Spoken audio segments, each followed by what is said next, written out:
Hey guys, Mario here. So I want to wish you all a happy new year from my ancestral culture to you. My great-grandfather was 100% Budapest Indian, and he passed some of that information on to my grandfather, who passed it on to my father and me. And through my own digging, I've learned that it's the new year. So hey, happy new year. But I do want to talk to you guys today about race and culture and how they are merely a social construct. And this is a lesson that I took from my college classes, and I love to share this lesson because it's a very important lesson. It's a very positive lesson, so if you stick around, you might learn something. Race is a social construct. That was the biggest takeaway that I ever took from this lesson. And the reason he said this was because if you were in, let's say, the Caribbean, you could have two brothers, one being very mulatto, very black African hair, dark tan skin, and their exact 100% brother from the same mother and the same father would have a blonde-haired, blue-eyed child. And in that culture, in the Caribbean culture, they would be considered two different races, even though genetically they're brothers. Why is that? Well, again, because race is a social construct.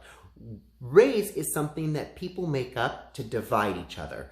Ultimately, if you really want to talk about what divides us, it's our cultures. Our cultures ultimately divide us. Our cultures shape who we are. Society shapes the culture of separating people by colors. The culture ultimately needs to be changed if you're going to be able to see people for beyond their exterior appearances.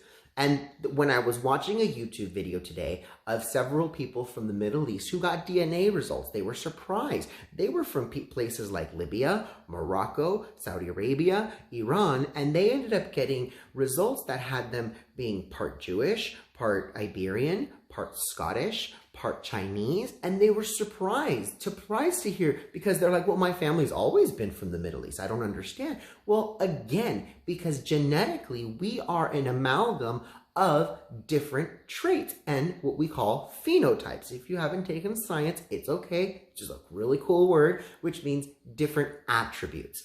These attributes ultimately just make us who we are. Your culture is ultimately what you learn in society based on your religion, based on your experiences within your home, based on your experiences within your neighborhood, within your community, within your state, and within your life. And those experiences create the cultural person that you are. The American culture is not one culture of just white people, just black people, just Asian people. The American culture, we always say, is red, white, and blue because it didn't matter where their cultures came from. They took the best of those cultures and they shared them with one another so that we can create this beautiful country that we all love to live in.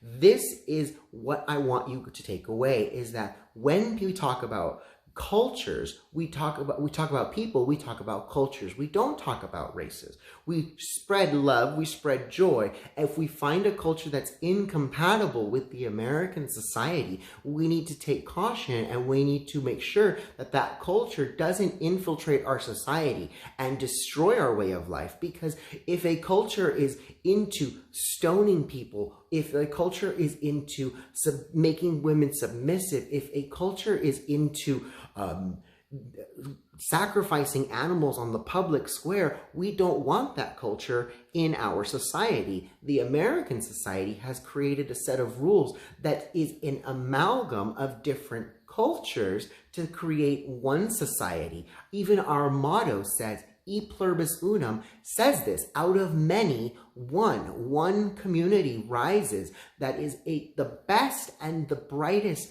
of all of the communities, because we only take the best and the brightest ideas. I love you guys all. I will talk to you guys soon. Remember, spread the love. I love you guys all. I'll talk to you guys soon. Mwah.